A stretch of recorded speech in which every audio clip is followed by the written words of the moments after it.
एक काम करते हैं, वरुण दुबे को अपने साथ जोड़ के रिलायंस इंडस्ट्रीज़ के नंबर्स कैसे आ रहे हैं ये समझ लेते हैं। और उसके बाद अमरदेव सर, एक बार ज़रा रिलायंस के चार्ट आप चेक कर लेना, आपसे बाद में क्वेश्चन पूछेंगे। पहले वरुण से ज़रा रिलायंस के बारे में पता कर लेते हैं। वरुण जी ज़रा बताइए कैसे नतीजे आ रहे हैं रिलायंस के। देखिए, रिलायंस के नतीजे ठीक ठाक रहेंगे, कोई बड़े फायरवर्क्स आपको देखने नहीं मिल सकते। जो भी सपोर्ट मिलेगा वो खासकर जियो का कारोबार जो है वहाँ से मिलेगा। इसके अलावा रिफाइनिंग कारोबार जो है वहाँ पे ठीक ठाक प्रदर्शन रहने वाला है। पहले मैं आपको नंबर्स बता देता हूँ। आय में हमारा अनुमान है 4.5% के आसपास की बढ़ोतरी होगी। एबिटा में भी उतनी ही बढ़ोतरी होगी।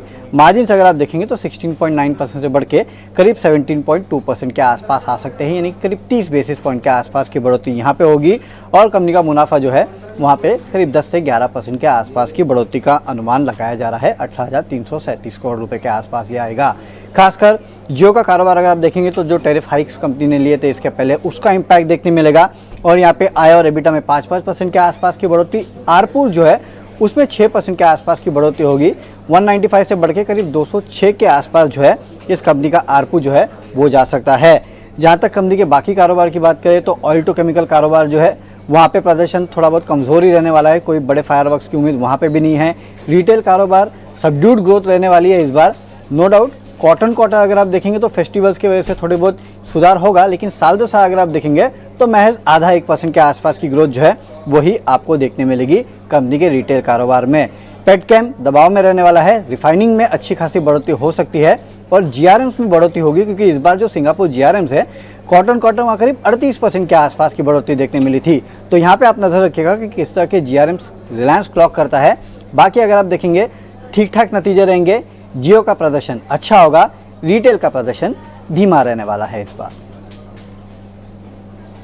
रिटेल का प्रदर्शन थोड़ा धीमा इसलिए भी रहेगा क्योंकि इन्फ्लेशनरी प्रेशर है और डिस्क्रिशनरी इनकम कम है। हम सरकार से रिक्वेस्ट भी करते हैं कि इस बजट के अंदर और कुछ हो ना हो, कोई इंफ्रा, कोई रेलवेज, ऐसी जो बड़ी बड़ी थीम्स है भले उन ना भी हम सुने, कम से कम ये थीम जरूर सुने कि सरकार टैक्स को रैशनल कर रही है काफ़ी हद तक और डिस्क्रिशनरी इनकम को बढ़ा रही है। उसमें सबका साथ सबका विकास छुपा हुआ है। आई होप उसमें रिलायंस इंडस्ट्रीज़ का हिस्सा है, रिलायंस रिटेल, वो भी काफ़ी अच्छा कर सकता है। बट स्टिल उसके नंबर अभी थोड़े प्रेशर में आएंगे। अमरदेव जी ज़रा रिलायंस के बारे में बताइए, आपको कुछ दिख रहा है ट्रेड करने लायक रिलायंस में?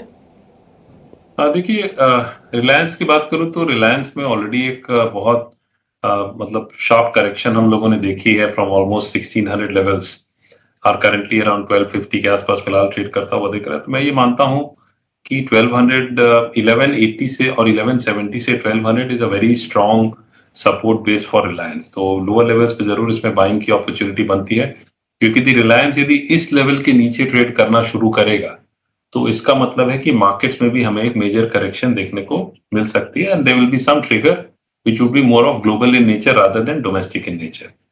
हैविंग सेड दैट, अपसाइड जो है रिलायंस में वो करीब 1330-1350 का एक रेंज है, बिकॉज जो रिलायंस की जो चार्ट स्ट्रक्चर है, चाहे वो लॉन्ग टर्म में बात करूं या इंटरमीडिएट टर्म ट्रेंड की बात करूं, तो वहां कहीं ना कहीं हायर लेवल्स पे सेलिंग प्रेशर है।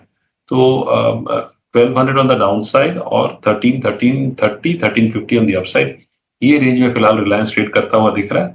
लोअर लेवल्स में जरूर इसमें बाइंग की अपॉर्चुनिटी बनती है। इस पे बाइंग की अपॉर्चुनिटी नतीजों से ठीक पहले रिएक्ट करता हुआ रिलायंस और इस वक्त एक्सपर्ट्स के भी रेडार पर